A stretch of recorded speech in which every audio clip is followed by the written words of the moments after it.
나를 버리고 그의 길을 가는 것 세상 그 무엇보다 어려움 내려놓은 내 안에 예수 그분만 생각할 때 하늘의 그 손이 일하시네.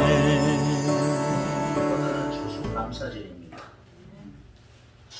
성령이 우리 인생 가운데 항상 하나님의 나라에 열매될 수 있도록 우리를 이끌어 오시고 그리고 우리에게 은혜를 주신 것을 늘 기억하고 주님 앞에 추수되기까지 늘 주님의 빛 가운데를 걸어갈 수 있는 여러분이 꼭 되었으면 합니다.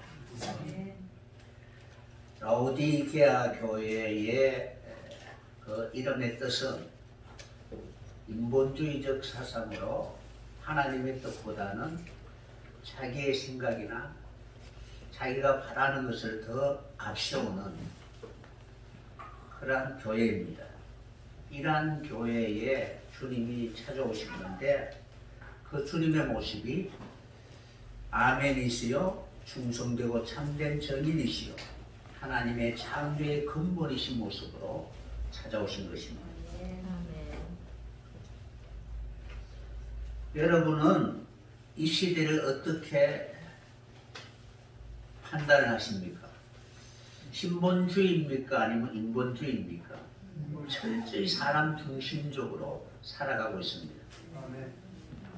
그러니까 포스트 모더니즘 사상이 한 사람 한 사람의 삶 속에 자기가 최고라는 그러한 생각으로 살아가고 있습니다. 그러니까 자기가 기뻐하는 일이 최고의 가치로 삼고 살아가고 있는 시대입니다.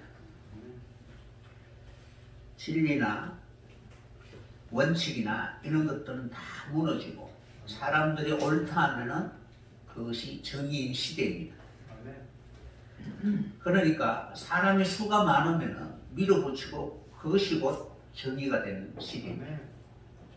라오디게아 교회의 당시의 상황도 바로 그러하다는 것입니다. 아무 걱정이 없습니다. 돈이 많죠. 명예가 있고 부도 있고 아무 걱정 없는데 그러한 환경을 갈아엎으려고 하면 반발이 생기잖아요. 그런 것처럼 바로 이러한 라오디게아 교회에게 주님이 찾아오셨는데 그 주님의 모습은 라오디게아 교회와 전혀 다른 그러한 모습으로 다가온 것입니다. 아시아에 있는 7교회 가운데 유독 라오디게아 교회는 칭찬 없이 책망만 받는 교회였습니다. 특별히 주님을 문 밖에 세워놓고 있는 그런 모습을 볼 때에 단지 문 밖에 세워놓는다라는 그런 의미보다도 오늘을 보면은 대적하다, 반대하다라는 그런 뜻을 가지고 있습니다. 여러분들이 여러분과 마음이 맞지 않는 사람, 문을 닫아 놓을 때 어떤 상황에서 바로 문을 닫습니까? 안 보려고. 그러니까 아예 상종을 하지 아니하려고 하면 문을 닫아 놓습니다. 그러니까 문 밖에 세워놓는다라는 그 단어가 대적하다, 반대하다라는 뜻을 가지고 있습니다. 나는 절대로 그럴 마음이 없다라고 말은 하지만 행위를 보면은 바로 이러한 관계를 단절시키려고 하는 무의식 속에 바로 철저히 이 시대의 사상이 교회 안에 파고 들어온 것입니다. 그래서 그들은 주님을 문 밖에 세워 놓았다는 것은 주님의 뜻을 받아들이기를 거부하는 그러한 교회의 전형적인 세속교회를 우리에게 보여주고 있습니다. 그러니까 라오디게아 교회가 지난주 설교처럼 점점 세속화되고 있는 것입니다.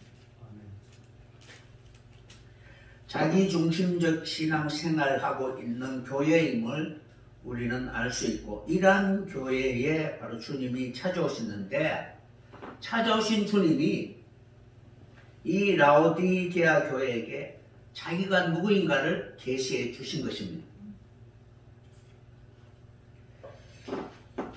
오늘은 주님이 라오디게아 교회에게 자신이 누구인가를 보여주시는데 3장 14절에 보면은 아멘이시오라고 이렇게 기록되어 있습니다. 한번 따라해 보시겠습니다. 아멘이시오. 아멘이시오. 아멘이시오라는 이 단어는 히브리에서 온 단어인데 그대로 인용한 거예요. 그 의미는 헬라어로는 호아멘이라고 사용하는데 호아멘, 호라는 것은 사람을 지칭합니다. 아멘자라는 거예요. 무엇을 행하였을 때 그 사람이라고 불려줄 수가 있겠죠. 그러니까 아멘을 그대로 이룰 수 있는 자로 오신 것입니다. 그러니까 라오디게아 교회는 철저히 하나님의 뜻에 반대하고 그리고 외면하고 자기 중심적으로 신앙생활한 이러한 교회에게 라오디게아 교회가 하나님과 어떤 관계에 있는가를 지식적인 것이 아니라 삶을 통해서 보여주고자 하는 것입니다. 여러분들이 열심히 하나님을 믿고 계시죠? 누구나 다 믿는다고 생각하잖아요. 그런데 그 믿는다는 기준이 자기 기준이라는 거예요. 그래서 우리는 성경을 통해서 과연 내가 믿는 자인가를 살펴봐야 되는 것입니다.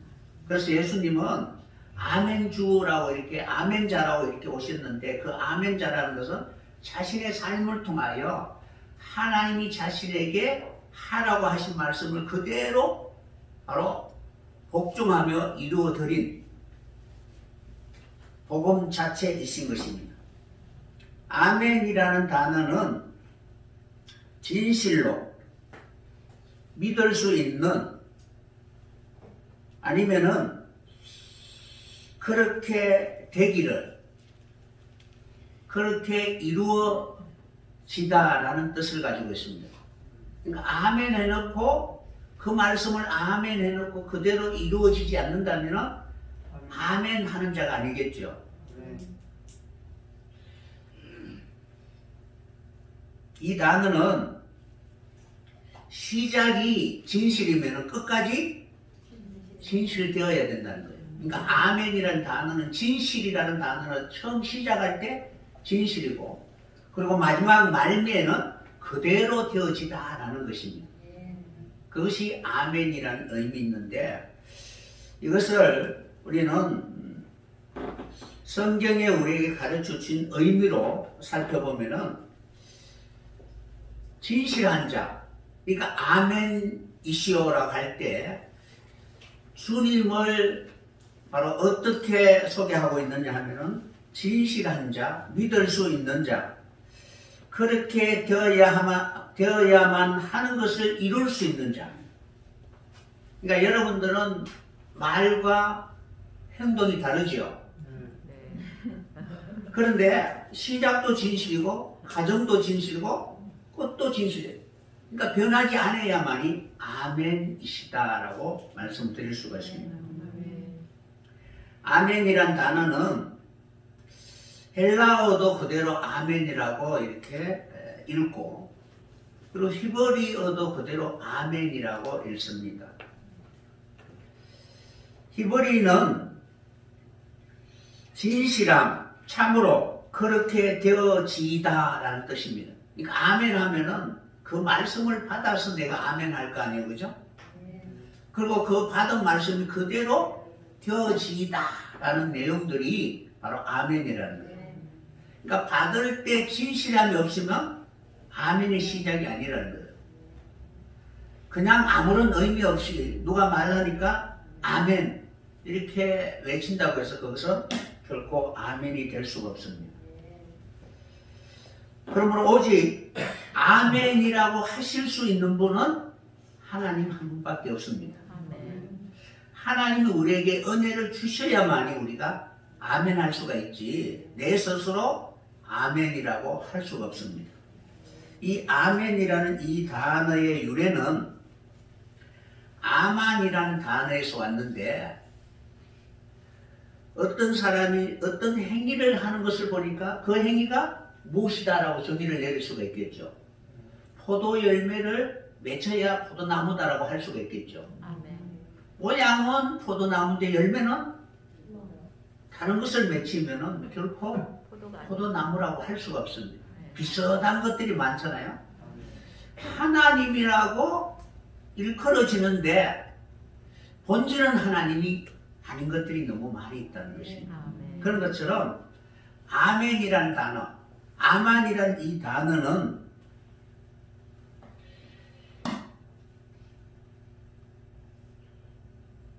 진실이라는 것을 누구나 다 변하지 않는 확실한 입증이 필요하다는 것입니다. 그래서 이 아만이라는 단어가 바로 어떤 행동이나 동사적이니까 그것이 무엇인가를 이루어가는데 그것을 보니까 아멘이 되는 거예요. 그럼 이 단어는 어떤 뜻을 가지고 있느냐 하면은 세우다,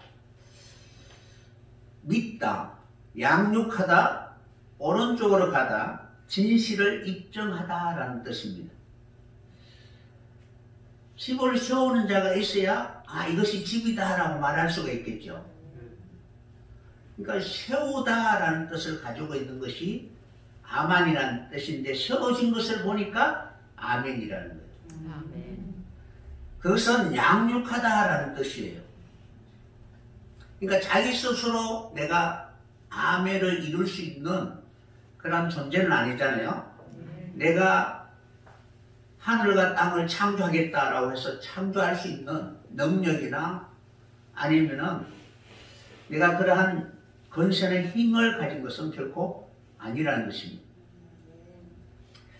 그래서 이것을 바로 양육하다, 세우다, 오른쪽으로 가다, 진실을 입증하다라는 거예요. 그러니까 그것이 입증되니까 아멘이다라고 증명할 수가 있는 것입니다. 여러분은 진실한 성도이시죠? 그러면 그 진실함의 정의가 무엇인가를 알아야 되고 그것을 그대로 입증할 수 있는 삶을 살아야만이 바로 진실한 성도다라고 할 수가 있는 것입니다. 그런 것처럼 아멘이라는 단어가 라오디게아 교회의 현실을 보면은 아멘이 거의 무너지고 있는 상태입니다. 그러니까 하나님의 뜻은 상관이 없고 자기 중심적으로 살아가는 교회이니까 말씀이 다 무너진 것입니다. 그래서 세상에는 충성하지만 주님을 거부하고 대적하고 있는 모습입니다. 그러니까 문을 닫아놓고 주님이 들어오지 못하도록 접근하지 못하도록 방어벽을 쳐놓은 것과 마찬가지입니다. 그대로 내버려두면은 내 행위를 그대로 내버려두면은 결국에는 아무 쓸모가 없게 되고 나중에는 토하여 내칠 수밖에 없는 그런 존재가 될 것입니다. 그대로 내버려두면은 멸망으로 들어갈 수밖에 없는 그 교회에 아멘주로 오신 것입니다. 그러니까 하나님 앞에 구원받을 수 있는 그 삶이 어떤가를 보여주시기 위하여 찾아오신 것입니다. 지금까지는 자기 자신이 자기의 신앙에 대해서 책임을 졌습니다. 그런데 그 결과 점점 주님으로부터 멀어지고 있는 그러한 모습이었습니다. 그러니까 그러한 모습 속에 그대로 내버려 두신 것이 아니라 아멘주로 오신 것입니다. 그러니까 예수님이 다 이루신 것처럼 내가 이제 라오디게아 교회를 양육하는 자가 되어서 부모가 자녀를 양육하는 것처럼 이제 내가 인도자가 되어서 너희로 하여금 하나님의 보좌에 이를 수 있도록 이끌어 가겠다라는 것을 보여주시는 것이 아멘 주시라는 것입니다. 계시록 1장에 보면은 7교회는 인자 같은 이의 손에 붙들려 있죠. 원론적인 그런 부분입니다. 삶은 전혀 7교회의 그런 삶을 보면은 주님의 그 이끄심에 순종하는 모습이 아니라 무엇인가는 바로 그 관계에 삐딱한 거나 어그러진 모습들이 있다는 것입니다. 에베소 교회는 처음 사랑을 잃어버린 것입니다. 라오디게아 교회는 세상에 대하여 부유하지만 하나님에 대하여서는 가난한 상태라는 것입니다.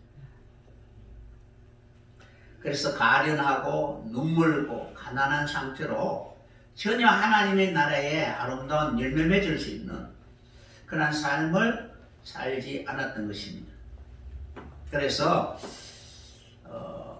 아만이라는 양육하는 자 세우다 오른쪽으로 가다 진실을 입증하다라는 그러한 말씀을 그대로 이룰 수 있도록 아멘주로 라오디게아 교회에게 오신 것입니다. 이때 양육하다라는 그 단어는 부모가 양육하는 마음으로 양육하다라는 것입니다. 그러니까 사육이 아니라 부모가 자식을 교육시키고 양육하는 것처럼 라오디게아 교회와 주님의 관계가 그런 관계로 회복되기를 원하고 계십니다. 그래서 라오디게아 교회는 철저히 주님의 손에 이끌림을 받아 진실로 주님의 그 축복을 받을 수 있는 주님의 몸된 교회라는 것을 입증해야 되는데, 내 마음대로 신앙생활을 하고 싶다는 이 시대 모든 사람들의 그 인본주의적 신앙관이 이제는 주님 앞에 맡길 수 있는 그러한 교회로 다시 바로 세움을 받아야 하는 것입니다. 그래서 그분이 라오디게아 교회를 바로 이끌어갈 때 그 말씀에 순종하게 되면은 충성된 자가 되고, 충성이 입증이 되면은 마지막 계시록 22장에 기록되어 있는 것처럼 아멘 주 예수여 어서 오시옵소서라고 주님을 맞이하게 되는 것입니다. 라오디게아 교회에 바로 아멘 주로 오셨다는 것은 교회가 계시를 잘못 보고 있다는 거예요. 주님이 열어서 보여주셨잖아요. 그러면 이 예언의 말씀을 읽고 듣고 그 가운데 기록한 말씀을 지켜서 복을 받아야 되는데, 현실적으로 일곱 교회는 아직도 이기지 못하고 있다는 것입니다. 성령이 교회들에게 하시는 말씀을 통하여 이기는 자는 하나님이 복을 주실 것을 약속해 주신 것입니다. 그래서 라오디게아 교회는 무엇을 이겨야 하는가를 전혀 알지 못하고 있는 상태입니다. 여러분, 누구를 이겨야 돼요? 남편이에요? 아니면 시어머니, 시아버지, 아니면은 밖에 있는 나를 괴롭게 하는 자예요? 여러분들이 이겨야 할 대상은 밖에 있는 것이 아니라 내 자신을 이겨야 된다는 것입니다. 그래서 라오디게아 교회처럼 주님이 어떻게 이겼는가를 보여주시면서 라오디게아 교회도 그러한 주님과 같이 그러한 신앙의 사람, 신앙에 있어서 충성된 자가 되어야 될 것입니다. 그러니까 아멘이시오 충성된 자, 아멘과 충성은 다른 단어가 아니라 충성을 입증하게 되면 아멘이 되는 것입니다. 그러니까 먼저 하나님의 말씀을 통하여 정의를 내려놓고 그 정의에 대하여 우리의 삶에 어떻게 적용하는가, 그것이 충성이고, 그리고 그 충성이 온전히 이루어지면 하나님이 약속하신 피하늘새 땅에 들어가게 될 것을 우리에게 약속해 주고 있습니다. 그래서 라오디게아 교회는 아멘주 예수 그리스도의 다스림을 통하여 하나님이 바라고 원하는 이기는 교회가 되어야 할 줄 믿습니다. 여러분들도 이기는 믿음의 사람이 되어야 하겠죠. 신앙생활 왜요? 믿음의 선한 싸움이잖아요. 싸움에서 지면 안 되잖아요. 그러니까 여러분들이 이기는 방법을 주님이 우리에게 보여주셨습니다. 이기지 못하도록 고난과 환난과 핍박이 있다 할지라도 내가 세상을 이긴 것처럼 담대하게 그것을 이겨나갈 수 있는 여러분들이 꼭 되었으면 합니다. 가장 이기기 어려운 대상이 누구냐 하면은 자기 자신이라는 거예요.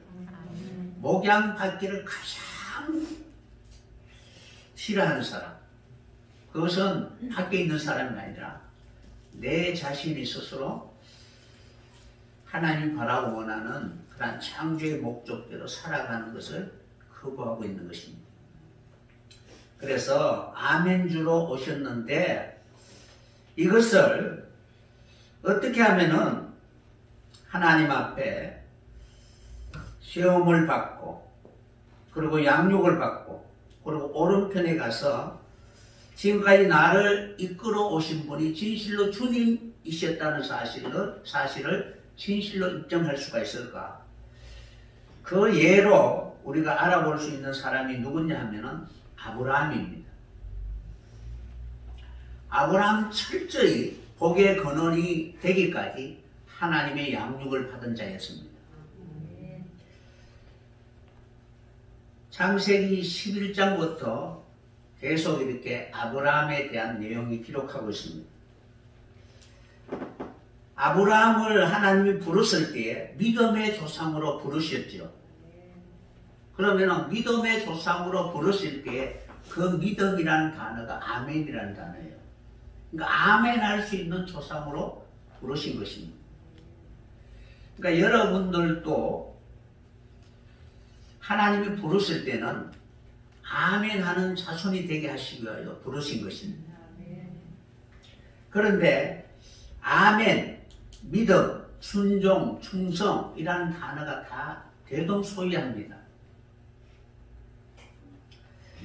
그래서 하나님은 아브라함을 믿음의 조상, 아멘 하는 조상으로 부르셨는데 그를 통하여 복을 줄 수 있는 복의 근원이 되기까지 하나님이 바라고 원하는 그 복을 바로 그 자손들에게 축복해 주는 그러한 조상이 되기까지 아브라함의 신앙의 그런 여정을 보면은 어떤 과정을 통하여 하나님 앞에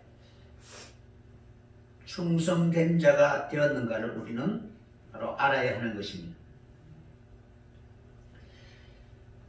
불렀다는 그 자체만으로 모든 것을 종교를 지을 수 있는 것은 아니잖아요. 그래서 아브라함의 신앙의 성숙 과정을 통하여 그의 부르심으로 시작해서 십자가와 부활 신앙에 이르기까지 그의 여정을 보면은 아멘이라는 그 과정이 어떻게 바로 변화하는가를 우리는 알 수가 있습니다. 처음에는 여러분들이 남들이 아멘 하라고 하니까 아멘 하는 그때는 아주 보면은 믿음이 연약할 때입니다. 제가 처음에 교회 갈 때는 가만히 있으니까 어떻게 주변에서 목사님 말씀만 하면은 아멘 하라고 하는 거예요. 그래야 복을 받는데 그래서 말씀만 하면 아멘, 아멘, 아멘 이렇게 말하는 사람이 많잖아요. 근데 아멘 하면은 그 말씀대로 그대로 자신에게 이루어져야 하는 것입니다. 그래서 아브라함을 부르시고 그리고 십자가와 부활 신앙에 이르기까지 그 모든 여정이 하나님 앞에 진실로 아멘자라고 불려줄 수 있는 그러한 자리에 이르기까지 끊임없이 하나님이 양육하시고 이끌어가시고 훈련하시고 세우신다는 사실을 늘 기억해야 될 것입니다. 여러분의 인생은 누가 세웠으면 좋겠어요? 누가 개입해 있어서 여러분의 인생을 이렇게 막 계획을 세우고 그리고 이끌어 가기를 원하십니까? 사람은 누구든지 자식이라 할지라도 내 인생을 이래라 저래라 하면은 싫어하잖아요. 인간의 본성이 바벨과 같은 것입니다.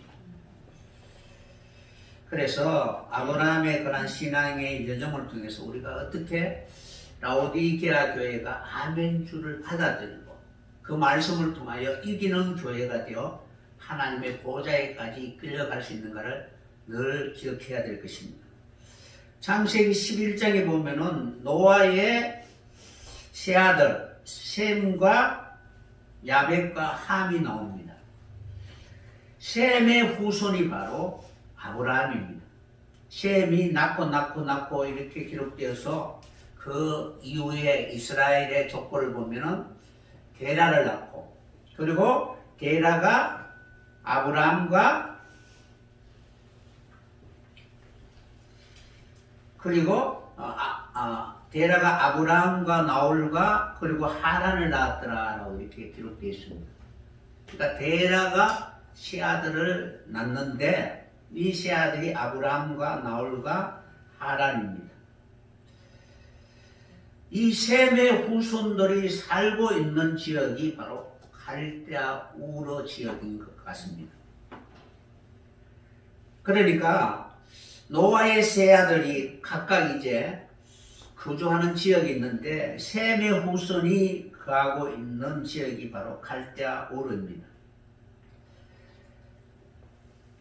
이 셈의 후손인 아브라함이 갈대아 우르 지역에 살고 있었죠. 하나님이 아브라함에게 갈대아 우르를 떠나라 라고 말씀하셨잖아요.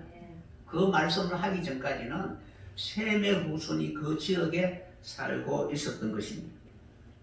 이 갈대아라는 단어는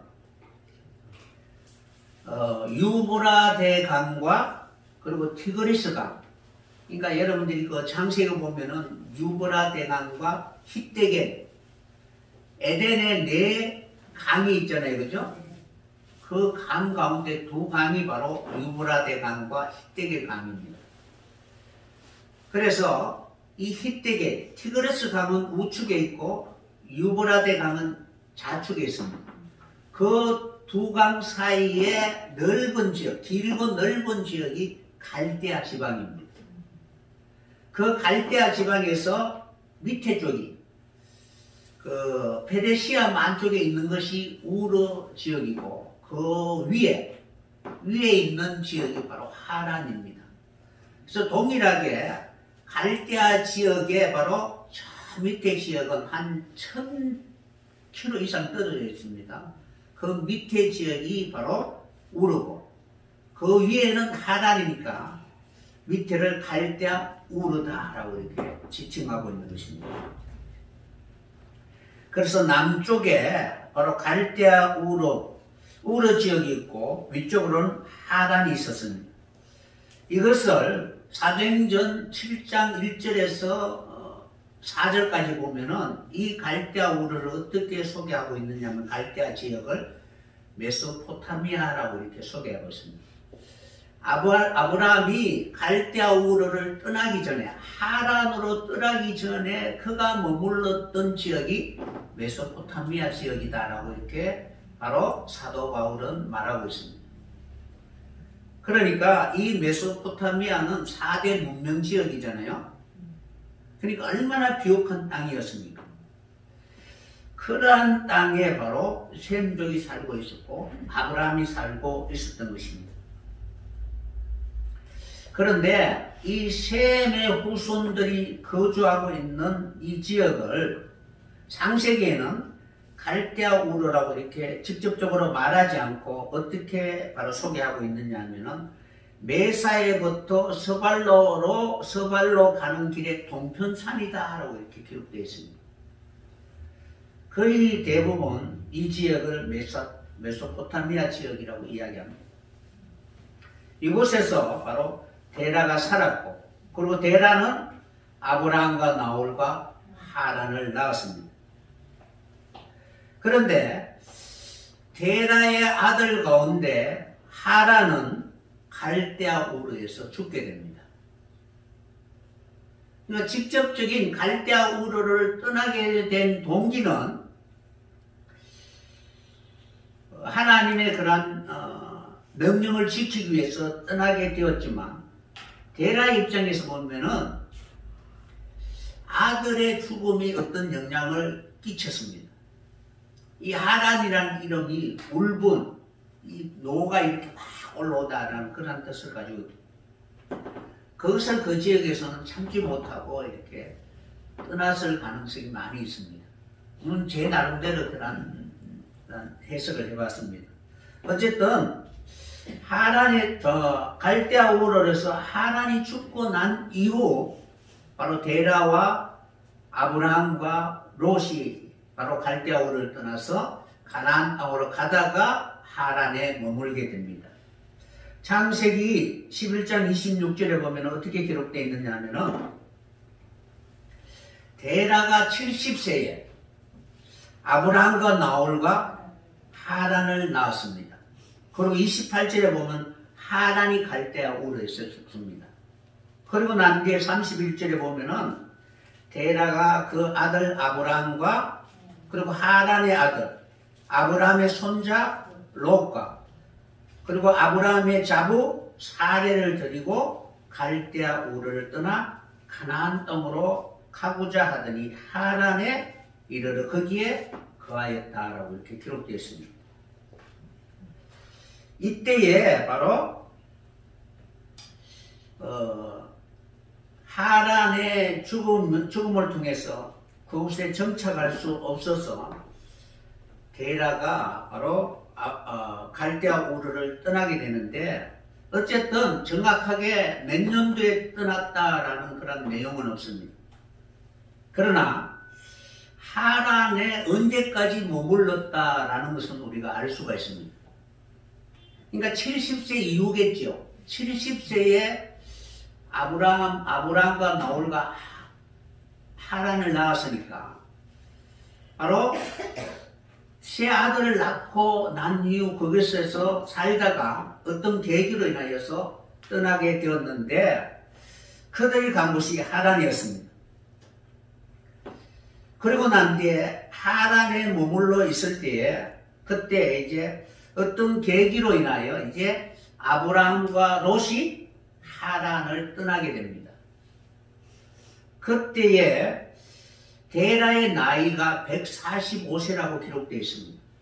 그러니까 하란에는 데라와 아버지와 같이 있었는데 하란을 떠날 때가 바로 데라의 나이가 145세입니다. 그러니까 몇 년도가 흘렀느냐 하면은 70세에 아브라함을 낳았으니까 바로 아브라함의 나이가 75세 되었을 때, 그러니까 하란을 떠날 때 아브라함의 나이가 75세였더라라고 이렇게 기록되어 있습니다. 그러니까 데라 나이 70세하고 아브라함 나이 75세 더하면은 데라의 나이가 145세입니다. 그러니까 하란에서 데라의 나이가 145세가 되었을 때에 바로 아브라함과 롯이 그 하란을 떠나게 된 것입니다. 그 광경이 바로 창세기 12장에 바로 하나님이 내 본토 친척 아비 집을 떠나라는 그 말씀이 이제 하란을 떠나면서부터 바로 실제로 바로 이루어지게 된 것입니다.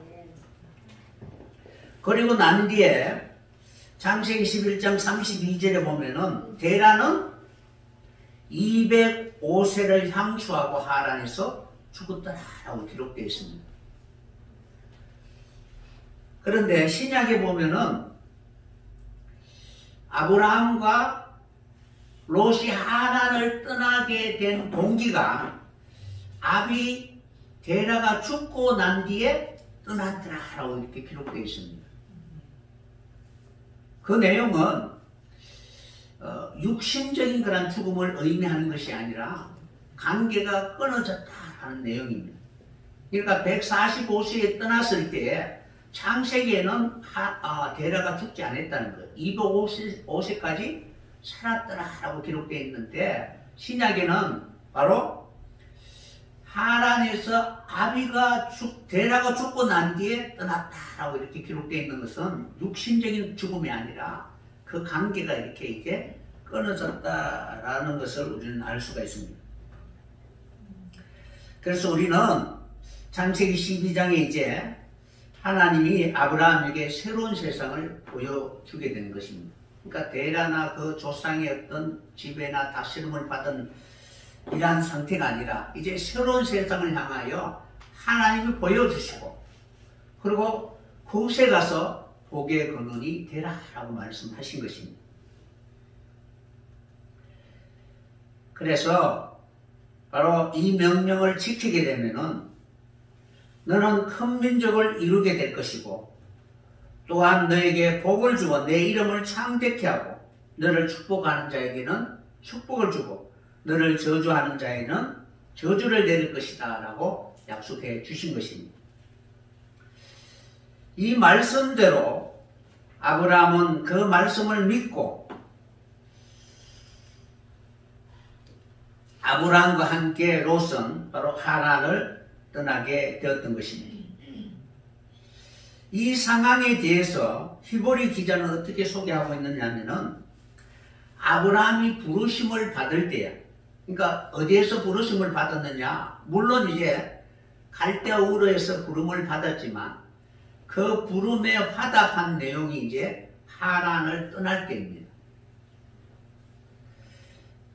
아브라함이 부르심을 받을 때 순종하여 장래 기업으로 받을 그 땅을 나갈새 갈 바를 알지 못하고 나갔다라고 기록되어 있습니다. 그러니까 어디로 가야 하는지를 전혀 계획을 세우지 않고 하나님의 이끄심과 그리고 인도하심에 대하여 전적으로 맡기는 그런 믿음이었습니다. 그러니까 아브라함이 믿고 나갔다는 거예요. 믿고 나갔는데 어디를 정착지로 정해놓고 나간 것이 아니라 하나님의 그 부름에 무조건적 순종하였다는 것입니다. 내가 신앙할 때는 내 목표는 이렇게 되어야 하니까 내가 이러한 방향으로 나가겠습니다 라고 정한 것이 아니라 하나님 앞에 내 삶을 맡기고 나를 이끌어 주기를 바로 하나님 앞에 철저히 순종하는 자세를 가져야 되는 것입니다. 그래서 아브라함이 이때 바로 갈대아 우르를 떠나 여전히 하란에 머무르기까지 내면속에 수많은 그러한 갈등이 있었지만 그러나 결국에는 하나님을 믿으니라는 그 말씀이 시작된 것이 바로 하란을 떠날 때부터입니다. 그래서 믿음으로 나갔는데 그 믿음은 어떤 믿음이냐면은 갈 바를 알지 못하는 믿음이었다는 것입니다. 알지 못하지만 하나님의 그 부름에 순종했다는 것입니다. 여러분들이 하나님 앞에 부르심을 받을 때에 하나님이 나를 향한 어떤 계획을 가지고 있는가를 여러분 아십니까? 모르잖아요, 그죠? 내가 결정한 것이 아니라 부르심의 주권은 하나님께 있다는 것입니다. 여러분은 하나님의 나라에 대하여 어떤 기여도나 아니면 내가 그것을 위하여 수고하고 노력하고 내가 하나님의 나라를 세우는 그 일에 분명히 하나님 앞에 내 노력이나 수고가 그 나라를 세우는 일에 어느 일정 부분 기여를 했다라고 이렇게 생각할 수는 있겠죠.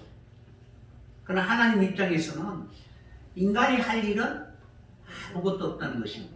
피조물이 창조할 수 있는 것은 하나도 없습니다. 그래서 아브라함이 하나님의 부름을 받을 때 그가 가야 할 곳, 그곳에 이르야만이 복의 근원이 되는데 그곳이 어디인지를 전혀 모르고 갈 바를 알지 못하고 그냥 믿음으로 나갔다라는 것입니다. 그럼 그 믿음이 바로 아멘이라는 거예요. 그럼 그 아멘이 뭐냐면 하나님의 말씀을 무조건 믿었다는 것입니다.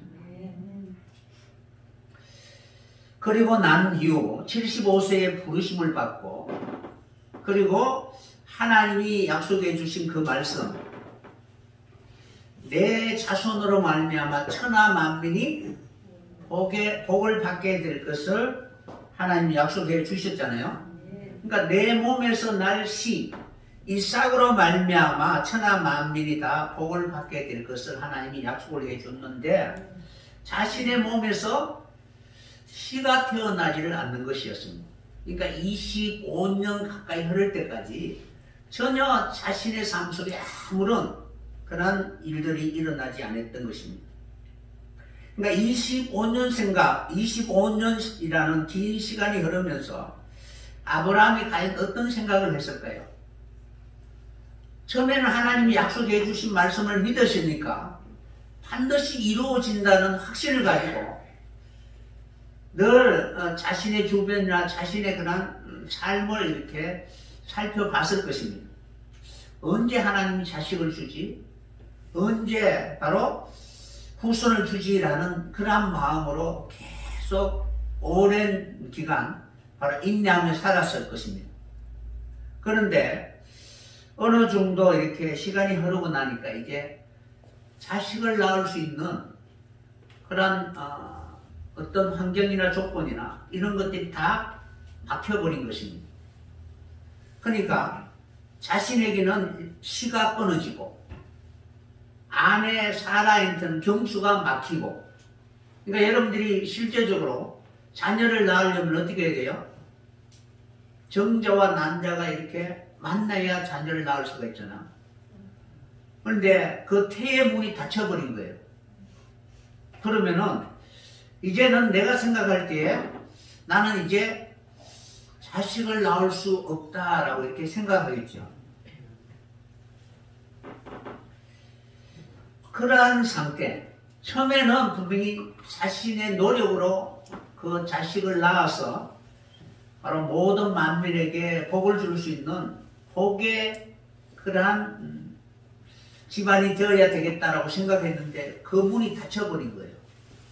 그러니까 후손을 낳을 수 없는 그런 상태가 되니까 이제는 아닌가 보다라고 생각해서 자신의 종 아니면은 자신의 첩에서 난 그런 자식을 통해서 하나님의 그 말씀을 이룰 수 있는지 하나님 앞에 물어봅니다. 내 자신을 볼 때는 그럴 가능성은 없고, 그래도 하나님이 내게 주신 종과 그리고 첩의 자손을 통해서 그 말씀을 이어가야 되지 않습니까? 라는 그러한 생각으로 하나님 앞에 묻게 됩니다. 그것이 이제 창세기 15장에 나옵니다. 그런데 이때 하나님은 아니다. 내 몸에서 날 후손으로 인하여 하늘의 별과 같이 내 자손을 많게 해 주실 것이다 라고 하나님 말씀해 주십니다. 그 말씀을 또한 아브라함이 믿게 됩니다. 하나님의 말씀이 아브라함에게 임하여 너의 후사는 내 몸에서 날 작은 내 후사가 되리라 라고 말씀하셨습니다. 그리고 그 후손으로 인하여 내 자손이 하늘의 물별처럼 많게 될 것을 바로 하나님이 말씀해 주셨습니다. 이 말씀을 아브라함이 믿으니까 하나님이 그 믿음을 의로 여겨주신 것입니다.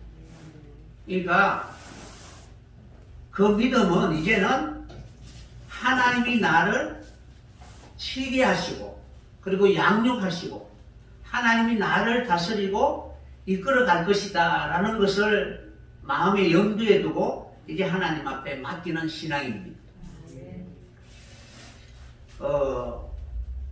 이삭이 만약 이삭을 자신의 태로 말미암아 태어나게 했다면은 여전히 자신의 생각이나 사고로 신앙생활을 하려고 하겠죠. 그런데 그 태를 다 닫아버리고 이제 하나님이 바로 은혜를 주셔서 그 자녀를 태어나게 하였을 때 하나님이 주신 시다라는 것을 믿게 되겠죠. 불가능한 상태, 나는 아무것도 할 수가 없다라는 그러한 상태에서 하나님은 아니다. 내가 약속하신 것은 반드시 이루어 주신다라는 말씀을 통해서 인간은 할 수 없지만 하나님이 함께하면 너희 그렇게 될 수 있다는 사실을 우리에게 가르쳐 주고 있습니다. 그래서 우리는 창세기 15장에 아브라함이 여호와를 믿으니라는 이 믿음은 어떤 행위가 아니라 하나님과의 관계에서 먼저 생각해 봐야 되는 것입니다. 그동안 내 인생이 내 원하는 대로 살아왔지만 이제는 하나님의 그런 복의 자손이 되기 위해서는 하나님이 함께 하셔야 된다는 사실을 우리에게 알려주고 있는 것입니다. 그래서 갈 바를 알지 못하였지만 그러나 이제는 하나님 앞에 맡기게 되면 우리를 향한 하나님의 계획이 얼마나 진실한 것을 알고 우리로 하여금 반드시 세우시고 그리고 오른편으로 하나님이 정한 선한 편으로 우리를 인도하여 그곳에서 영원히 모든 사람들에게 하나님의 복을 전할 수 있는 그런 진정한 그러한 열국의 아비가 될 것을 바로 믿었던 것입니다. 그러니까 모든 나라에게 복을 줄 수 있는 그러한 전도자가 되어야 되는 것입니다. 그래서 자신의 처지를 살펴보면은 불가능한 그런 상태임에도 불구하고 하나님이 말씀하시니까 그 말씀을 믿었다는 사실입니다. 그래서 그것을 통해서 아브라함이 여호와 하나님을 믿었다라고 이렇게 기록되어 있는데 여호와라는 것은 호흡할 때마다 하나님이 항상 우리와 함께 한다는 사실을 인식한 자만이 하나님 앞에 자기 자신을 의지하게 되는 것입니다. 그러니까 여호와라는 것은 우리의 목자여 목양하시는 분이라는 사실입니다. 여러분은 여호와 하나님을 찬양하십니까? 구약에 기록되어 있는 성부 하나님을 찬양하십니까? 그러면은 하나님이 살아계신다. 나와 함께 하신다. 매 순간 나는 인지 못하지만 하나님은 우리의 인생 가운데 개입하셔서 우리의 인생을 하나님의 나라의 아름다운 곳으로 역사할 수 있도록 끊임없이 우리에게 하나님의 그 마음으로 살아갈 수 있도록 우리의 마음속에 진실함으로 하나님과 하나 되기를 기다리고 계신다는 사실을 여러분이 기억해야 될 것입니다. 그래서 그러한 마음으로 매 순간 내 인생 가운데 한 번도 떠나지 아니하신 분이 하나님이라는 사실을 기억하고 이제 하란을 떠날 때에 비로소 아브라함은 자신의 인생의 모든 앞날의 예정을 하나님 앞에 전적으로 맡기는 그런 순종의 사람이 되게 되는 것입니다. 그때에 아멘이라는 단어는 하나님 앞에 맡깁니다 라는 뜻입니다. 여러분들이 아멘 할 수 있는 것은 하나도 없잖아요. 내가 말하고 그것을 이룰 수 있는 능력도 없고 그리고 그것이 영원한 하늘의 신령한 것으로 나타날 수 있는 결정권도 나에게는 없습니다. 그래서 하나님이 하실 수 있도록 다만 나는 순종하겠습니다 라는 그런 마음으로 하나님 앞에 맡기는 것이 바로 믿음의 사람의 모습입니다. 그러니까 아브라함이 아멘하고 그리고 하나님 앞에 나를 양육하고 인도해 주기를 원하사 자신의 모든 것을 맡기신 것입니다. 그러므로 아멘이라는 뜻, 진실로라는 이 단어는 사람에게 없습니다. 아멘이라는 단어가 진실로라는 뜻이죠. 내가 말하는 것이 바로 진리가 될 수가 없고 진실이 될 수가 없습니다. 그러므로 사람의 말은 진리가 될 수가 없습니다. 설령 진리를 말한다 할지라도 그 말씀을 그대로 이룰 수 있는 능력은 없습니다.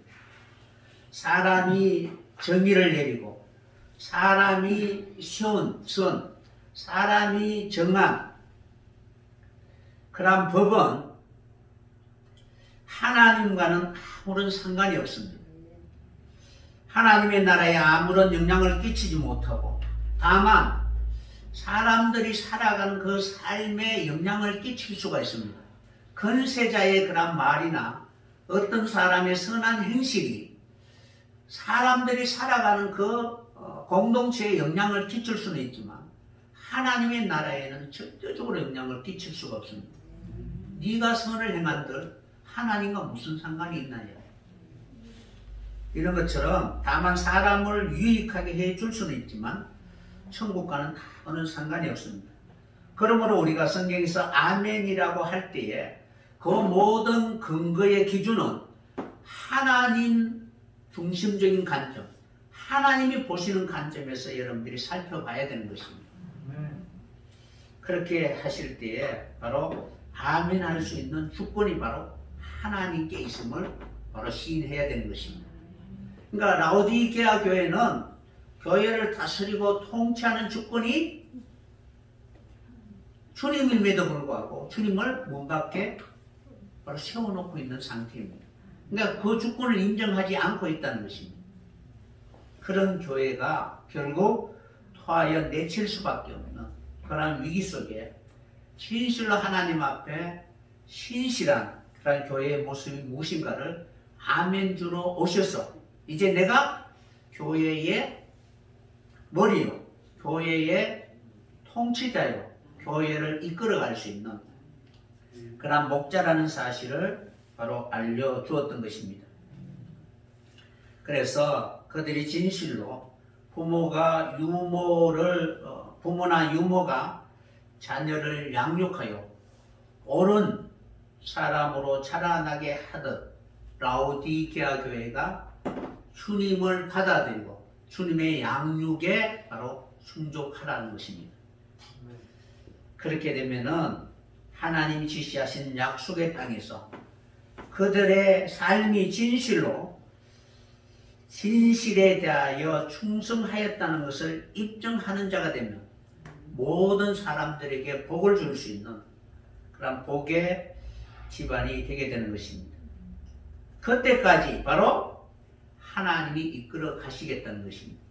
내가 어떻게 너를 믿어? 라고 말하면 그때부터 신뢰관계가 깨어져 버리겠죠. 나를 한번 믿어봐. 아무리 그렇게 말한다 할지라도 무엇을 보고 믿을 텐데 내 삶이 진실로 하나님이 함께 하셨다는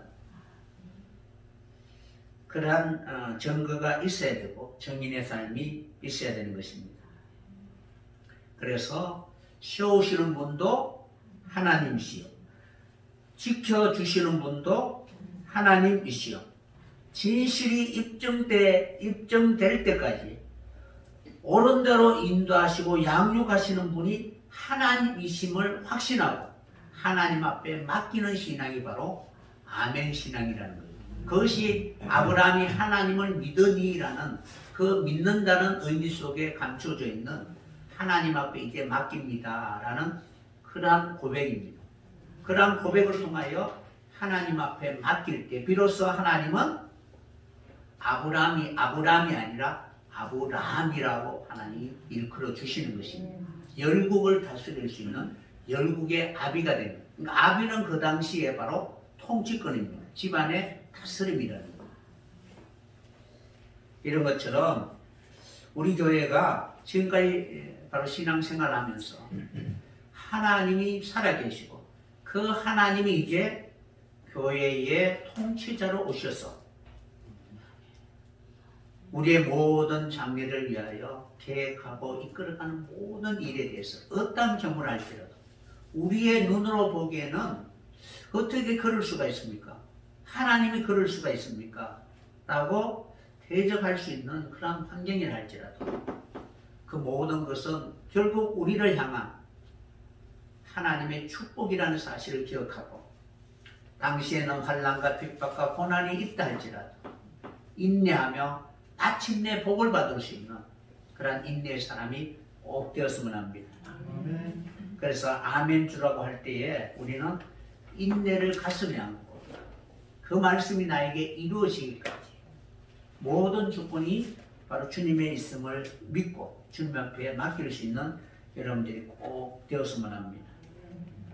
그래서 우리가 하나님 앞에 충성된 자라고 인정받기까지 많은 시행착오를 겪게 됩니다. 애굽에 있는 이스라엘 백성들을 출애굽시켜서 하나님 약속하신 가나안 땅에 들어가기까지 그들의 생각과 하나님의 생각은 전혀 달랐습니다. 그들은 애굽의 핍박에서 나왔다 했지만 실제로 광야의 40년 동안 그들이 생각하는 그 자유와 하나님이 우리에게 바로 자유를 준다는 그 자유와 전혀 달랐던 것입니다. 그들은 모든 것이 자기 마음대로 하는 것이 자유라고 생각했습니다. 그래서 그들은 40년 기간 동안 바로 하나님의 인도자인 모세를 원망합니다. 그리고 자기의 뜻대로 되지 아니하니까 모세의 말을 거역합니다. 심지어 그들은 자신들의 무리 속에 섞여 있는 그런 이족들의 그런 탐욕을 인하여 자신들도 여전히 그런 탐욕이 발동하기 시작합니다. 그래서 고기를 달라, 수박을 달라, 부추를 달라, 파를 달라, 마늘을 달라고 합니다. 이제는 하나님 주시는 그런 양식으로는 점점 자신의 그런 바라고 원하는 것이 이루어질 수 없는 그런 상태가 되니까 이제는 쇠약해졌다라고 합니다. 그래서 그들의 눈에는 만나밖에 아무것도 보이지 않습니다라고 합니다. 여러분 지금 보면은 그전에 처음 신앙생활 할 때는 꿈꾸는 것들이 많죠. 예수를 믿으면은 이제 잘 되고 부자 되고 뭐 집도 사고 뭐도 사고 다 이렇게 산다고 생각했는데 이제는 지금 보이는 게 뭐예요? 애굽에서 가지려고 했던 그런 모든 것들은 보이지 않고 이제는 만나밖에 보이지 않는다는 거예요. 여러분 그런 생각이 안 드세요? 그러니까 이스라엘 백성들이 이제 모세를 원망하기 시작합니다.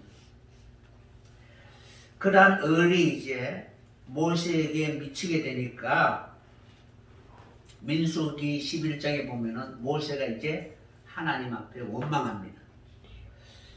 주께서 어찌하여 종을 괴롭게 하십니까? 민수기 11장 11절에 기록되어 있습니다.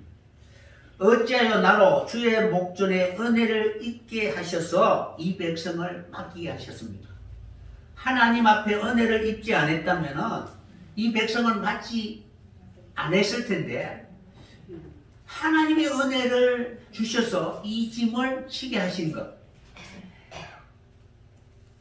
그런데 그 뒤에 이제 어떻게 이야기하느냐면 내가 이 백성을 낳았습니까? 내가 이 백성을 잉태했습니까?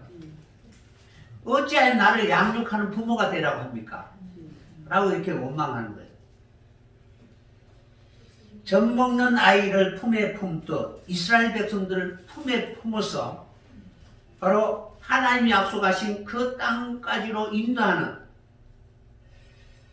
그러한 자리에 있는 그 이유는 하나님이 은혜를 주셨기 때문에 했는 것이지 내가 자원하는 마음으로 한 것은 아니라고 이렇게 원망합니다.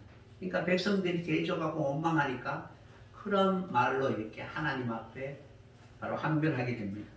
이때에 이제 민수기 11장 12절에 보면은 이스라엘 백성들을 양육하는 아비. 그러니까 나는 지금 하나님이 맡겨주셔서 맡긴 것이지 내가 양육하는 부모가 된 것은 아니다는 거예요. 나는 이 짐을 감당하기 너무나 버겁습니다라고 합니다. 이때 사용하는 양육하는 단어가 뭐냐면 믿음이라는 아멘이라는 단어입니다.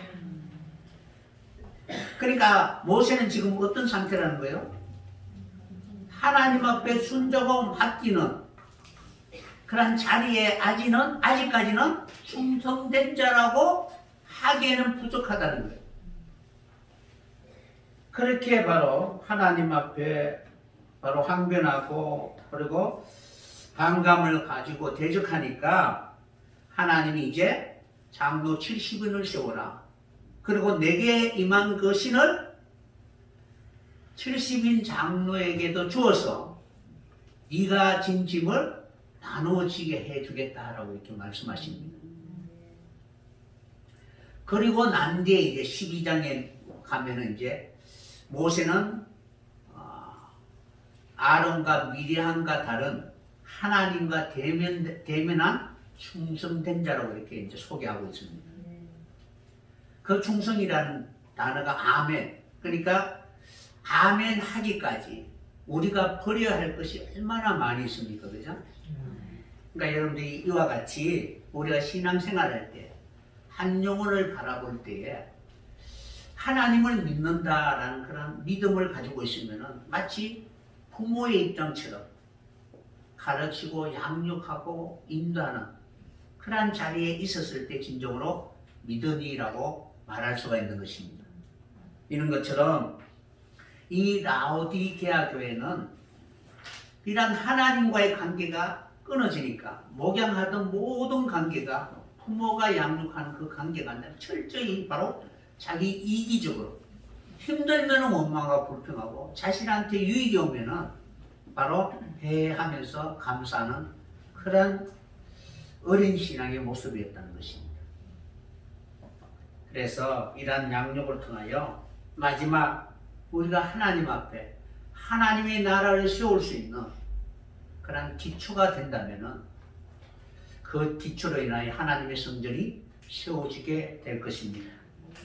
마지막에 이런 견고하게 하나님이 시험하고 연단한 그 도를 통하여 그를 믿는 자는 급전하지 않게 될 것을 약속해 주신 것처럼 우리 교회가 이러한 양육을 받아서 양육할 수 있는 자가 된다면은 그는 진실로 아멘이라고 하나님 앞에 인정받을 수 있는 믿음의 사람이 되게 되는 것입니다.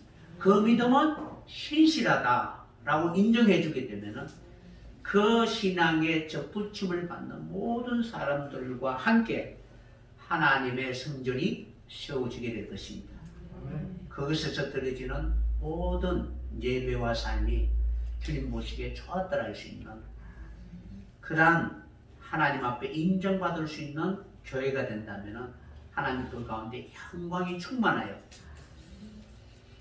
항상 그들에게는 어둠도 조금이 없는 그런 빛의 나라가 되게 될 것입니다. 오늘도 그렇게 이 교회를 통하여 부모와 같은 마음, 양육자의 자리에서 많은 사람들에게 서로 짐을 질 수 있는 여러분들이 꼭 되었으면 합니다. 이 짐은 누가 대신 져주는 것이 아니라 성령이 교회들을 통하여 사도 바울이 말한 것처럼 서로 짐을 지며 감당하여 함께 하나님의 나라를 세워갈 수 있는 진정한 이기는 교회의 성도들이 되었으면 합니다.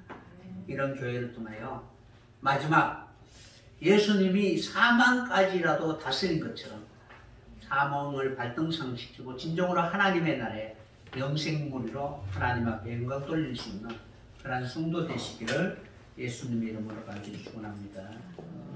말씀을 마치겠습니다.